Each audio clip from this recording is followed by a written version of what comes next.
आज वाली खबरों में आगे बढ़ते हैं और रुक करते हैं महाराष्ट्र की खबरों का। तो आपको बताएं कि महाराष्ट्र में सरकारी भर्ती परीक्षाओं में पेपर लीक और दूसरी गड़बड़ियों को रोकने के लिए सरकार अब सख्त कदम उठाने की तैयारी में। मुख्यमंत्री देवेंद्र फडणवीस ने बुधवार को परीक्षा व्यवस्था में बड़े बदलाव करने के निर्देश दे दिए हैं।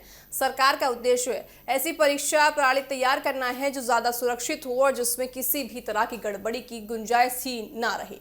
इसके लिए एक उच्च स्तरीय समिति बनाने का फैसला किया गया है। इस बैठक में उप मुख्यमंत्री एकनाथ शिंदे भी मौजूद रहे और उन्होंने परीक्षा व्यवस्था को बेहतर बनाने के लिए कई सुझाव दिए। मुख्यमंत्री के निर्देश पर बनने वाली इस समिति की अध्यक्षता सामान्य प्रशासन विभाग की अतिरिक्त मुख्य सचिव वी राधा करेगी।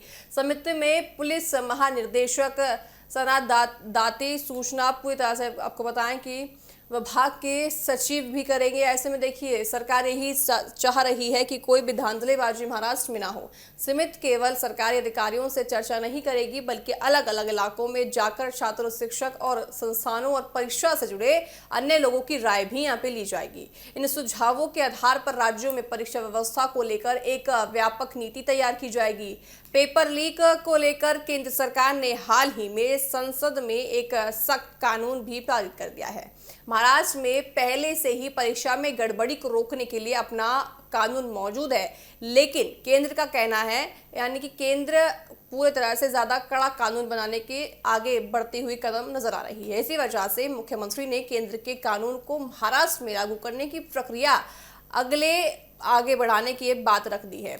इससे पेपर लीक और परीक्षा में धांधलीबाजी जो हो रही है उसमें कहीं ना कहीं रोक लगता हुआ आएगा, सख्ती नजर आएगी। सरकार ने परीक्षा केंद्रों की सुरक्षा पर भी जोर दिया है। मुख्यमंत्री ने राज्य में कम से कम 25,000 सुरक्षित क्लासरूम तैयार करने के निर्देश दे दिए हैं। बैठक में परीक्षा के दौरान जिलाधिकारियों, पुलिस आयुक्त और पुलिस पूरी तरह से मौजूद रहेंगी और शिक्षा विभाग के वरिष्ठ अधिकारी भी यहाँ पे मौजूद रहेंगे। इसके अलावा दूसरे देशों में अपनाई जाने वाली परीक्षा पूरी तरह से देखिए आपको बताएं कि महाराष्ट्र की मौजूदा व्यवस्था में सुधार की भावनाओं को और ज्यादा विचार करेगी। देखिए ऐसे में पेपर लीक का जो मामला सामने आया था उसके बाद तमाम राज्य अपने अपने राज्यों में ये सुनिश्चित कर रही है कि हम पेपर लीक के मामलों में कितना ज्यादा कड़ा कदम उठा पाए और ऐसा कदम उठा पाए ताकि वहाँ की जो जनता है, वहाँ के जो छात्र हैं, वहाँ के जो जेनजी हैं, उनको कोई समस्या ना हो। तो उसी के चलते देखिए महाराष्ट्र की सरकार ने भी बड़ा कदम उठा लिया है। अब देखा जाएगा कि पेपर लीक पर जो महाराष्ट्र की सरकार कदम उठा रही है